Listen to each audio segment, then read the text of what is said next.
worship one more time. Palagpakan po natin ang natin Diyos na buhay. Hallelujah. Let us all rise up. Tumayo po tayo mga kapatid. Samantalang i-welcome po natin ang presensya ng ating Panginoon. Sapagkat ang salita ng Diyos nagsasabi sa 18:20 ng Matthew, saan po nagkakatipon ang dalawa o tatlo sa pangalan ng Panginoon, siya po ay ating kasama. Hallelujah. Kaya hindi po tayo nag-iisa mga kapatid, kasama po natin ang ating Panginoong Jesucristo. Kasama po natin ang Diyos na buhay. Siya po ay naririto ngayon. Hallelujah. Amen. Alam ng Panginoon kung ano ang ating pangangailangan. Alam ng Diyos kung ano ang iyong problema. Walang bagay na pwede po natin itago sa ating Panginoon. Kaya kailangan magkaroon po tayo ng lakas ng loob na lumapit sa presensya ng ating Panginoon. Let us worship one more time the name of Jesus. Purihin ka, Panginoon, maraming salamat po. Dahil hindi po kayo nagsasawa, patuloy niyo po kaming iniingatan, Panginoon. Salamat, Panginoon, sa iyong mga biyaya na iyong pinagkakaloob sa amin sa araw-araw. Nakasurvive po kami, Panginoon, hanggang sa araw na ito. Panginoon, salamat dahil binigyan niyo po kami ng kalakasan. Salamat, Panginoon, sa ibinigay niyo pong buhay na kung saan ito po ay aming magamit sa paglilingkod sa inyo. Kaya samantalang kami po, Panginoon, ay makikinig ng iyong mga salita. Ikaw po, Panginoon, ang magbubukas ng aming puso. Hawiin niyo po, Panginoon, kung mayroon mang pag-aalinlangan ang aming mga kaisipan. Sapagkat nasusulat sa iyong mga salita, without faith, it is impossible to please God. Kaya kailangan na kung kami po, Panginoon, ay lumalapit sa inyo. Tulungan niyo po kami, Panginoon, na lumapit na may pananampalataya at hindi po mag-alinlangan. Salamat po, Panginoong Diyos, sa iyong gagawin sa aming kalagitnaan at maging sa mga kapatiran po namin na hindi po namin nakakasama sa araw na ito. Saan man po sila naroon, Panginoon, patuloy niyo po silang ingatan. At sa susunod na pagkakataon, nawa sa iyong biyaya, sila din naman, Panginoon, ay muli po namin makakapiling. Salamat po, Panginoon Diyos, sa iyong presensya at salamat sa iyong mga salita. In Jesus' name, let us clap our hands unto the Lord. For the Lord is great and He is worthy to be praised. Malaya na po kayo makakaupo, mga kapatid. Hallelujah. Ang salita po ng ating Panginoon ay masusumpungan sa Numbers 23:19. Números 23:19. Hallelujah. Ang good news po, mga kapatid, ayon po sa 135 ng Luke, nothing shall be impossible unto God. Wala pong mahirap para sa Diyos. Yan po ang magandang balita. Sa makatuwid, mga kapatid, maasahan po natin siya. Amen? Maasahan po natin siya sa lahat ng panahon. At kung tayo po ay nangangailangan ng tulong, mga kapatid, maasahan natin siya. Hallelujah. Sapagkat walang mahirap para sa Kanya. Huwag natin isipin dahil sa napakaraming tao sa mundo, hindi niya na kayang, hindi niya na kayang pakinggan o kaya hindi na, hindi natin masasabi na limited ang kanyang kapangyarihan, limited ang kanyang kakayanan. Pwede niya lang tugunin ang pangangailangan ng buong Pilipinas, pero ang pangangailangan ng Estados Unidos hindi niya kaya. Pero mga kapatid, ang good news, tayo po ay naglilingkod sa makapangyarihang Diyos. Siya po ay nasa lahat ng dako. Amen. Amen. Kaya mga kapatid, kailangan lang natin ang pananampalataya na magkaroon po tayo ng lakas ng loob na lumapit sa ating Panginoon. Huwag tayong mahiya at huwag naman tayo masyadong mataas ang ating pride na parabagang iniisip natin na hindi na natin kailangan ng Diyos. Kaya-kaya ko na ito. Ayaw din naman ng Panginoon yung mga kapatid. Sa totoo lang, di ba? Sabi ng Panginoon, ako'y maamo at mapagpakumbabang puso at kayo'y makakasumpong ng kapahingahan ng inyong mga kaluluwa. Hallelujah. Everybody say praise the Lord. Praise the Lord. Amen. So, nothing shall be impossible with God. Pero dito sa Numbers 23:19, mga kapatid, para bagang nagpapahiwatig na may limits, may mga bagay na hindi nagagawa ang ating Panginoon. Pero magpasalamat po tayo, mga kapatid. Negative ang dating, pero lalo po tayo magpapasalamat dahil may mga bagay po na hindi kayang gagawin ng Panginoon.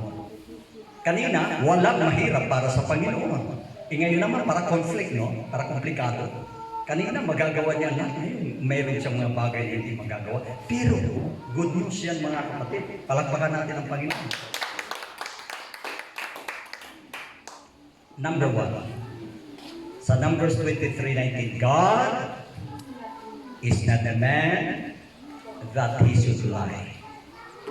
Ang Diyos ay hindi tao na magsisinungaling. Ang hindi lamang magagawa ng Diyos ang magsinungaling. Palakpakan natin siya, mga kapatid. Amen. Dahil kung kaya ng Diyos, na magsinungaling, aba, medyo mag-isip-isip na po tayo, mga kapatid, baka mapapahamak lang tayo. Pero salamat, negatibo ang dating, pero malaki. Ito po ay ating ipagpapasalamat dahil meron po tayong Diyos, mga kapatid, na nakilala na Diyos na tapat, Diyos na totoo, Diyos na hindi niya kayang magsinungaling. Palakpakan natin siya, mga kapatid. Hallelujah. Kaya sabi niya, lumapit kayo sa akin dahil ako'y totoo, ako'y tapat. Mahal ko kayo. Kayang-kaya ko na solusyonan ang iyong suliranin. Kaya-kaya ko na bibigyan kayo ng kapayapaan sa inyong buhay na nagugulimihanan. Praise God. Amen. Hallelujah. Yung mga bata, anuhin nyo kung saan-saan pumupunta. Iupuan nyo yan dito. Hallelujah. Palakpakan natin isang ating Panginoon. Hallelujah. Praise God. Nagagawa ng Diyos ang lahat ng mga bagay.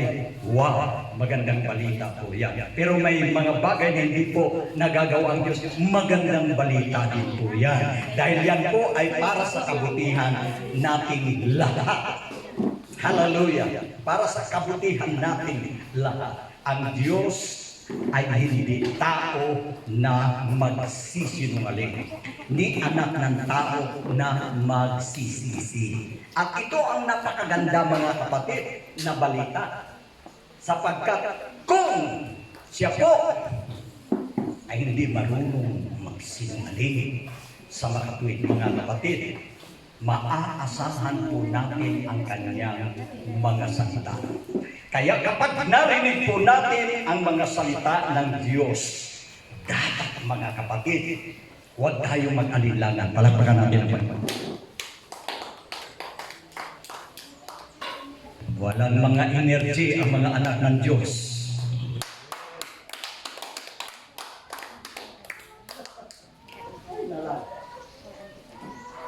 Bakit? Bakit, mga kapatid?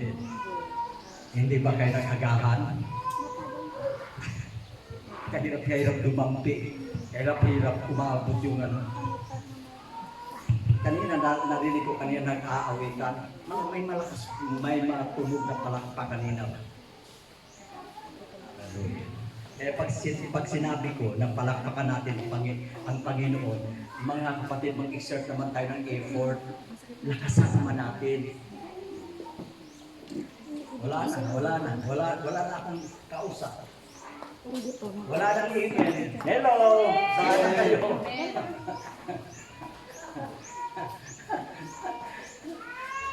Hallelujah. Amen. Kaya malakas magpuri ang bata. Tingnan nyo. Talo pa tayo magpuri ang bata. Kaysa iyak lang lakas. Hallelujah. Amen. Everybody say praise the Lord. Amen. Palakpakan natin siya,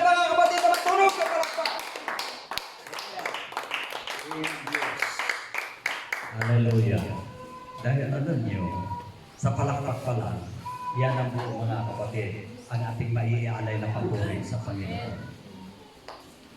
Pinampalakpakan natin siya dahil siya the best.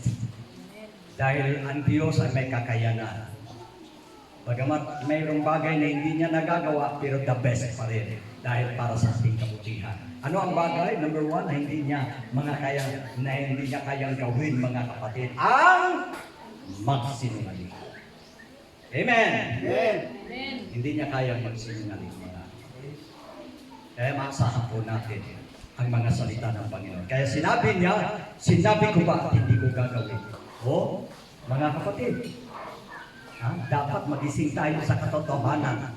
Pag narinig po natin ang salita ng Diyos at may instruction po siya sa atin, at kung ano po ang nais ng Diyos para sa ating buhay, at kung ano po ang kalooban ng Diyos para sa iyo at sa akin, dapat mga kapatid, pakinggan natin ang kanyang mga salita. Dahil ang kanyang mga salita, ito po ang maghahatid sa atin sa buhay na walang hanggan. He is the way, the truth, and the life. Siya ang buhay, katotohanan. Siya ang daan. Wala nang ibang daan. Wala nang ibang katotohanan para tayo mga kapatid ay makararating sa buhay na walang hanggan maliban sa ating Panginoon. Kaya sabi niya, ako ang daan. Ako ang tinapay ng buhay. Kayo kumakain kayo ng mga material na mga pagkain. Bukas makalawa, maya-maya, nagugutom na naman kayo. Umiinom kayo ng tubig, mamaya uuhawin naman kayo. Pero sabi niya, I am the living water. Ang sino mang nakakainom noon, kailanman na hindi na siya mauuhaw. I am the bread of life. Ang sino mang makakain, kaya nga na-convert mga kapatid ang isang Gentile woman dahil napakinggan niya ang salita ng ating Panginoon. Sabi niya, ang lalim-lalim ng balon ito. Ayan, kapag ka nakainom ka sa tubig na galing ng balon, uuhawin ka pa rin. Ngunit ang ibibigay ko sa iyo ng tubig, kailanman ay hindi ka matutuhaw. Amen. Ako ang tinapay ng buhay. Praise God. Walang iba mga kapatid, ang tinapay o pagkain ng ating mga kaluluwa, walang iba kundi ang mga salita ng Diyos. Amen. Amen. Kaya sa 4:4 ng Matthew, ang tao hindi lamang nabubuhay sa tinapay, kundi sa mga salita ng Diyos. Kaya sinabi ba niya at hindi niya gagawin. Sinalitaban niya at hindi niya isagawa. Wow! Hallelujah! Heaven and earth shall pass away, but the word of the Lord shall never pass away. Amen. Amen. May tendency o posible pa na ang langit at ang lupa ay mawala. Datapwat ang salita ng Panginoon ay magkakailan-kailan. Amen. Ang katanyagan ng tao, ang mga heroes, mga emperors, mga great leaders, they come and go. Yan lahat ng kanilang kaluwalhatian ay nahintulad yan sa bulaklak ng damo.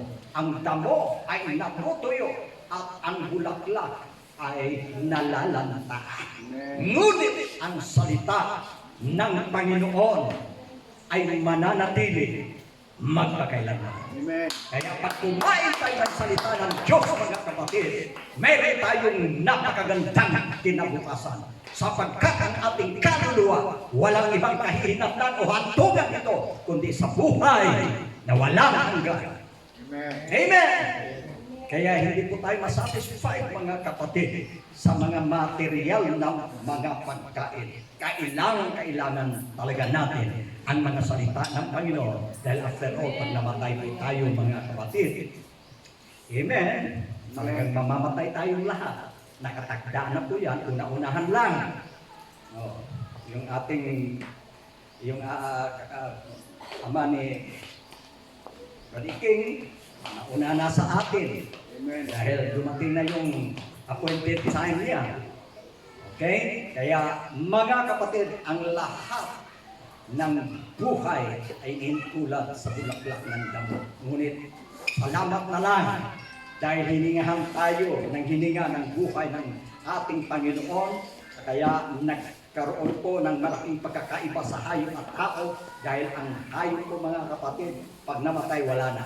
Amen. Ngunit ang tao pag namatay, meron pang pagkakataon na muli siyang bubuhayin upang mananagot, haharap sa ating Panginoon, ipagsusulit ang ating mga gawang ginawa samantalang nandito po tayo sa lupa. Amen. Hallelujah! Kaya po mga kapatid, kailangan natin ang salita ng Panginoon Amen. para hindi po tayo mapunta doon sa tinatawag na walang hanggang kapahamakan o kaparusahan. Hallelujah! Everybody say praise the Lord. The Lord. Amen. Yan po mga kapatid, ang isang bagay na hindi magagawa ng Panginoon dahil hindi po kaya ng Panginoon na magsinungaling. Palakpakan natin siya. Pangalawa, na ma-appreciate talaga natin ang Panginoon na karapat-dapat lamang natin siyang pasalamatan sapagkat God cannot forget. Amen. Hallelujah. Kanina, God cannot lie. Ngayon naman, God cannot forget. Hallelujah. Isaiah chapter 49. Maganda basahin. Pakibasa nga. Isaiah chapter 49 verse 14. Verse 14 and 15. Isaiah chapter 49 verses 14 and 15. God cannot forget. Sige nga.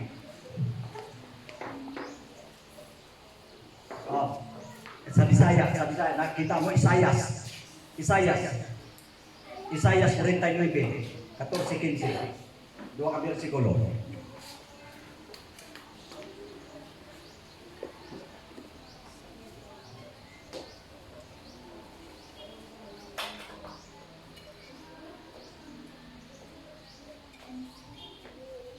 Pakibasa.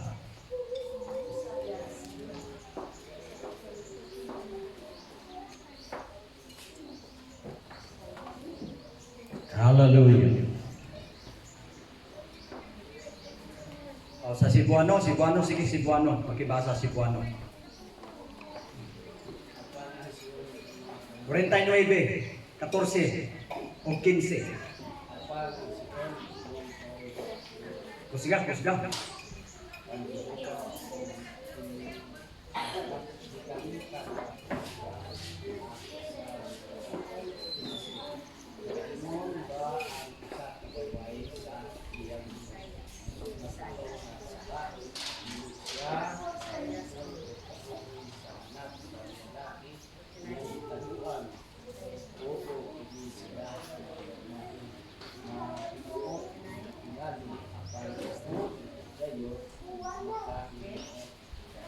Amen. Palakpakan natin ang Panginoon, mga kapatid. Ganito po ang sinabi ng salita ng Diyos. Ngunit sinabi ng Sion. Ngunit sinabi ng Sion. Ako ay pinabayaan ng Panginoon.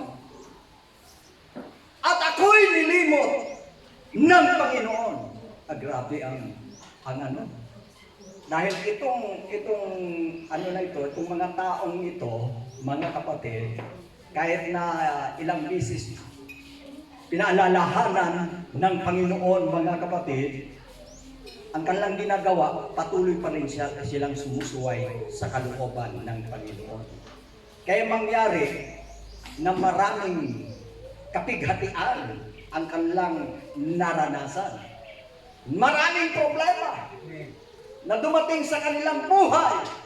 Kaya sila nakapagsabi, mga kapatid, sinabi ng Sion, o Zion kung sa English, Zion, pinabayaan kami ng Panginoon. At nilimot kami ng Panginoon. Oh, come on. Ano ang sagot ng Panginoon sa next verse? Tunay ba? na pinabayaan ng Panginoon ang sangkatauhan, nilimot ng Panginoon ang sangkatauhan. Ito ang sagot niya sa verse 15. Makakalimot ang isang babae sa kanyang nakakalimot ang isang babae sa kanyang pinasuso. Sabi na, can a woman forget his suckling child that she should have that compassion on her son? Yan ang they may forget, but I will forget thee. Yan ang sagot ng Panginoon. Ang sabi po ng banal na kasulatan, kung ang babae nagpakasuso sa kanyang anak, sa kanyang batang anak, may tendency pa, may pagkakataon pa na makakalimot siya. Everybody say praise the Lord. Praise the Lord. Pero sabi ng Panginoon, ang Panginoon ay hindi kailanman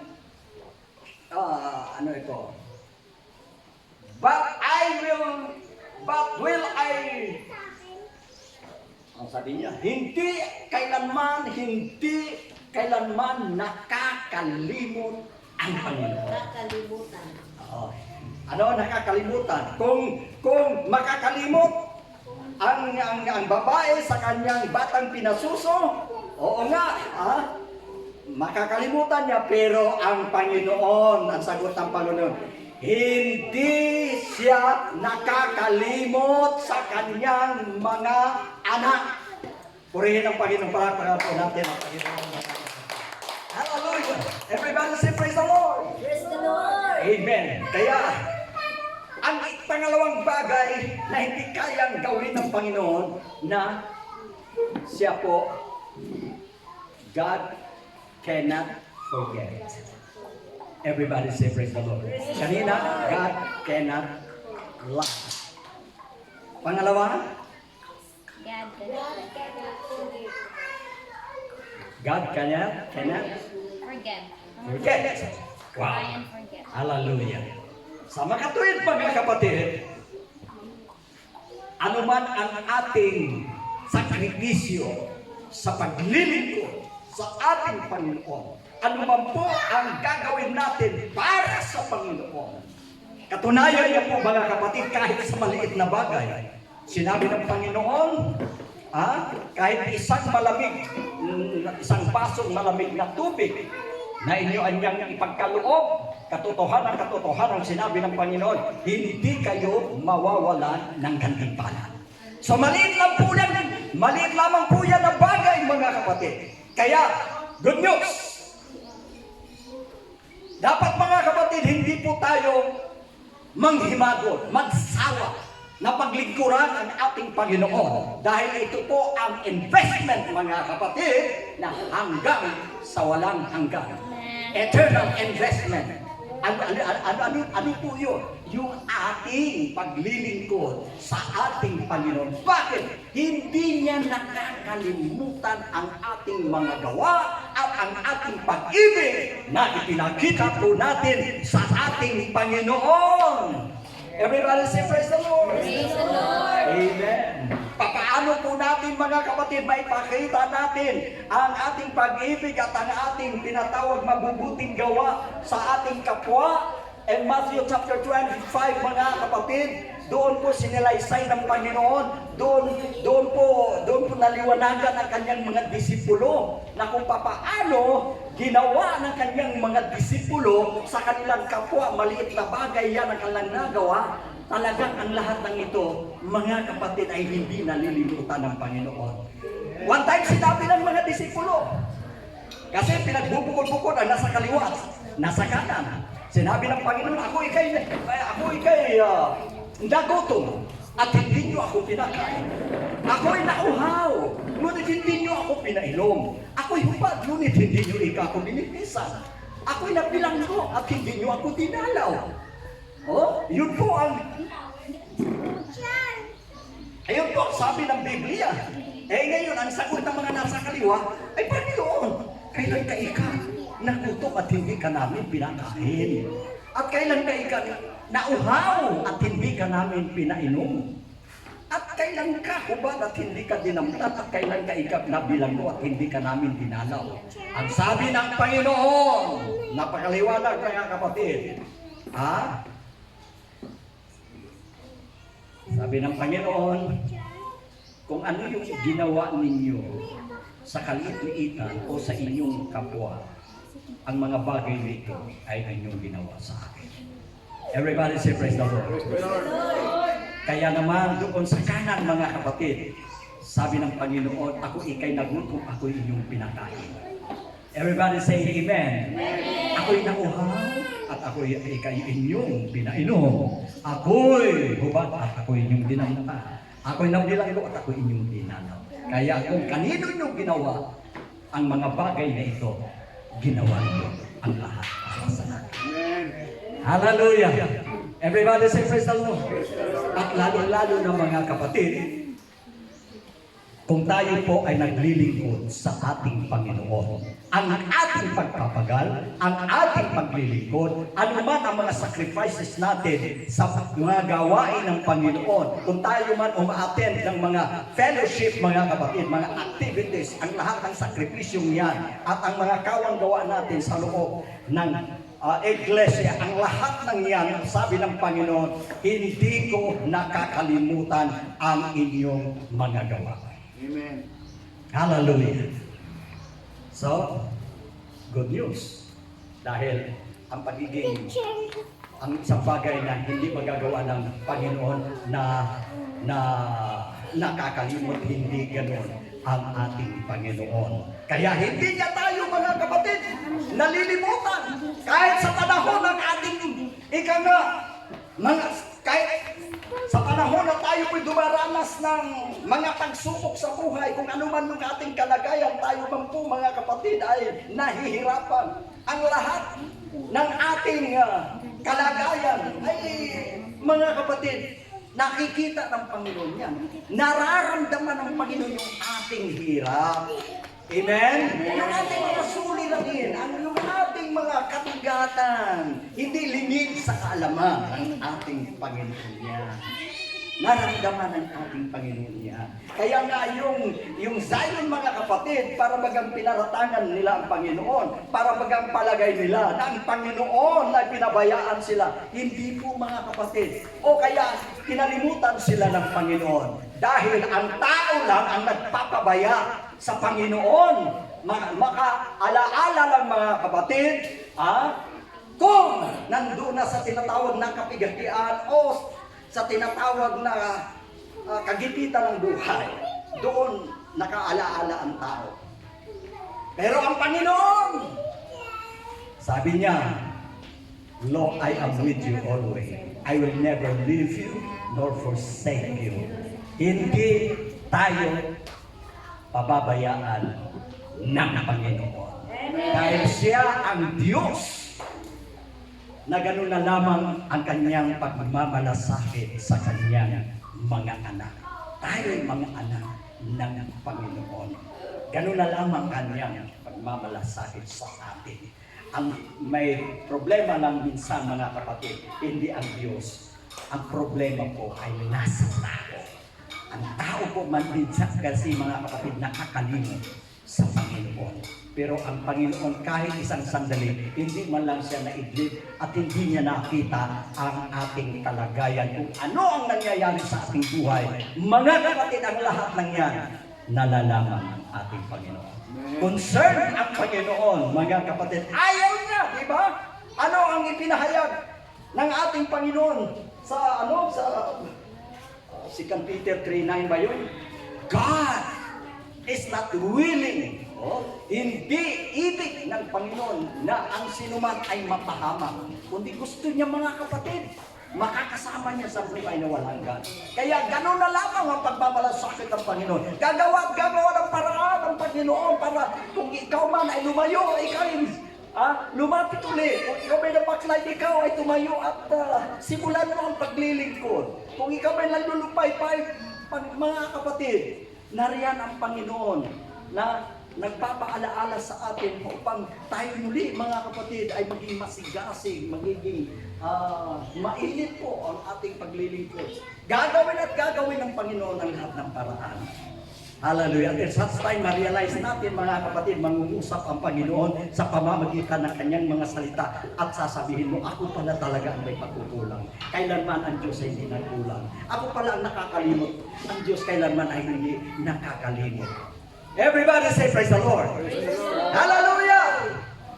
Kaya yan po, mga kapatid, ang good news na meron tayong Diyos. Sabi nga sa awit, lagi natin inaawit, sa Diyos mo sasabihin ang problema sapagkat siya ang matalik na kaibigan na nakakaunawa sa ating kalagayan, nakakaunawa.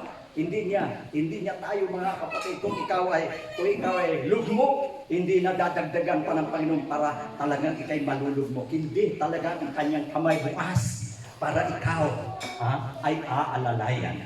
Everybody say praise the Lord. Aalalayan tayo ng Panginoon. Kaya hanggang sa mga oras na ito, nakakasurvive tayo kahit ganito lang, mga kapatid. Amen? Kahit ganito lang tayo, nakakasurvive tayo. Isang malaking pasasalamat yan. Yan ang isang ebidensya, mga kapatid, na hindi tayo iniwan ng Panginoon. Hindi tayo pinabayaan ng Panginoon.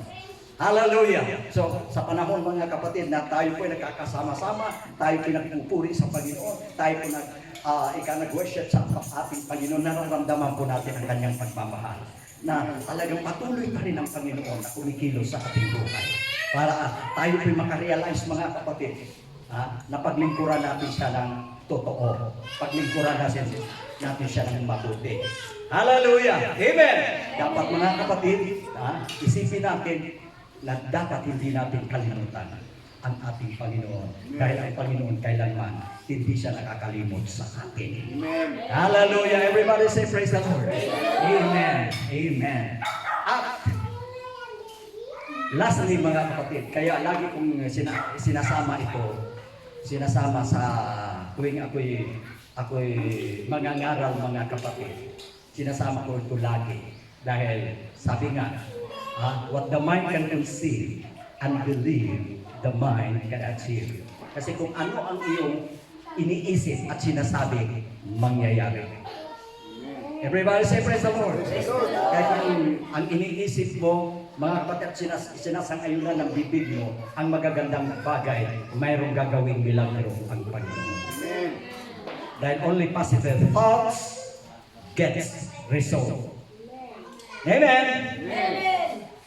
Ito po ang hindi pa kayang gawin ng Panginoon. Ano ang hindi kayang gawin ng Panginoon, mga kapatid? Pag siya'y nangako, everybody say, praise the Lord. Praise the Lord.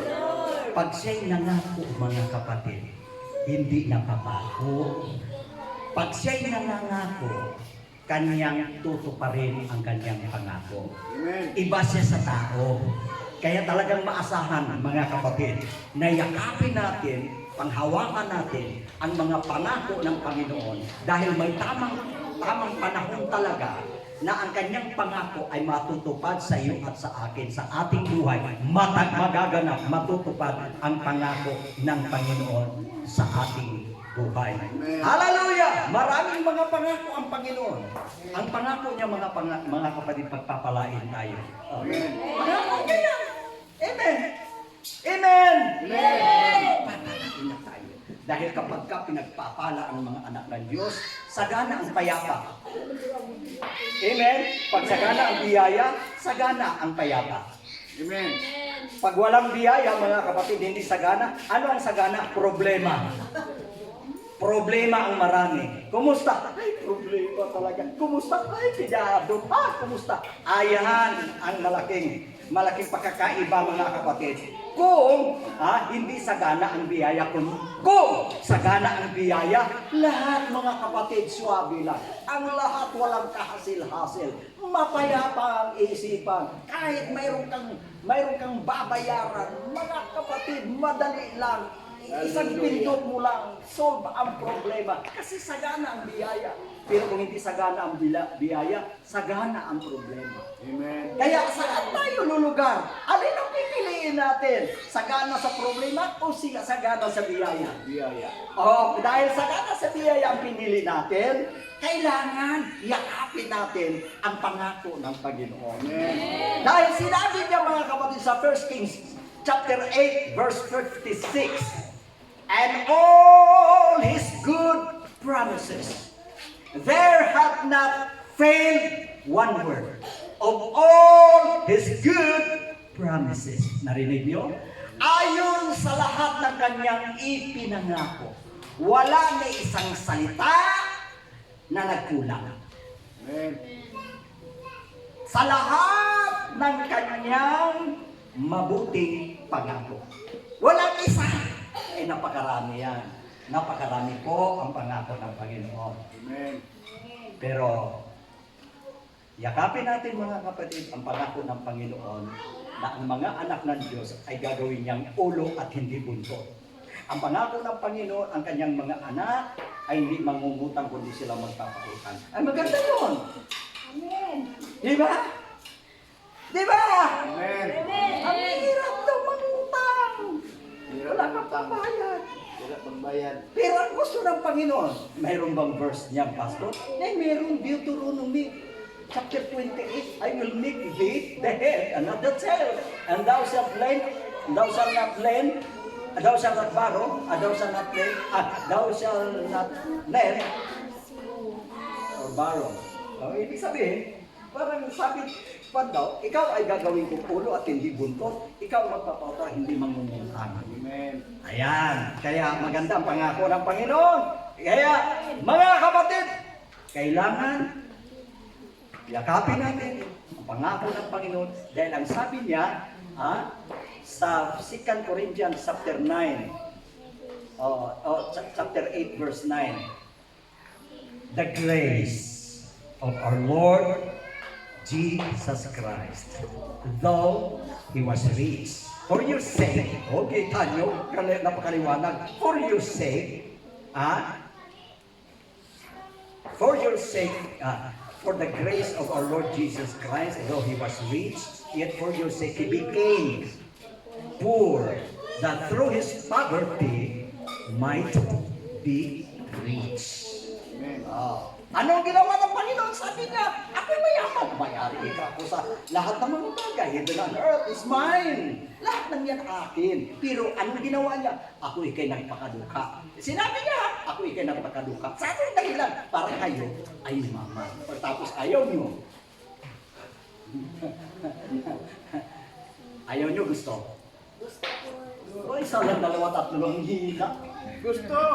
Ayan! Panginoon may sabi! Nagpakaruka na nga ako.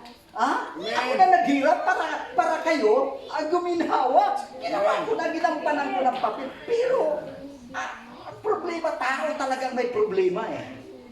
Pero ulitin ko. Anong sinabi ng Panginoon? Kahit isang salita, wala nagkulang. Lahat ng kanya mabuting panako. Sinabi ba niya at hindi niya gagawin? Sinalita ba niya at hindi niya isasagawa? Kaya very good ang Panginoon. Everybody say very good.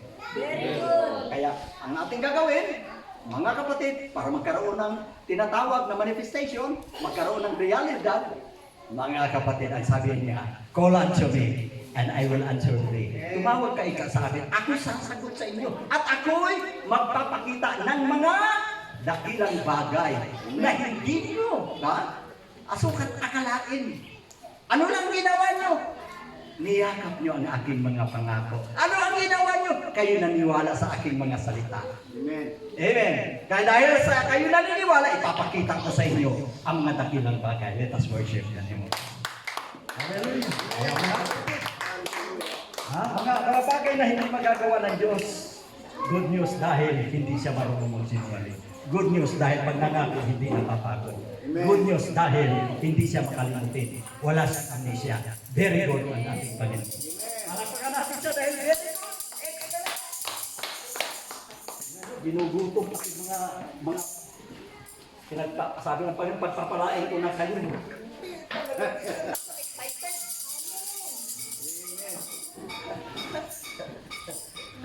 Hallelujah. Tumayo tayo.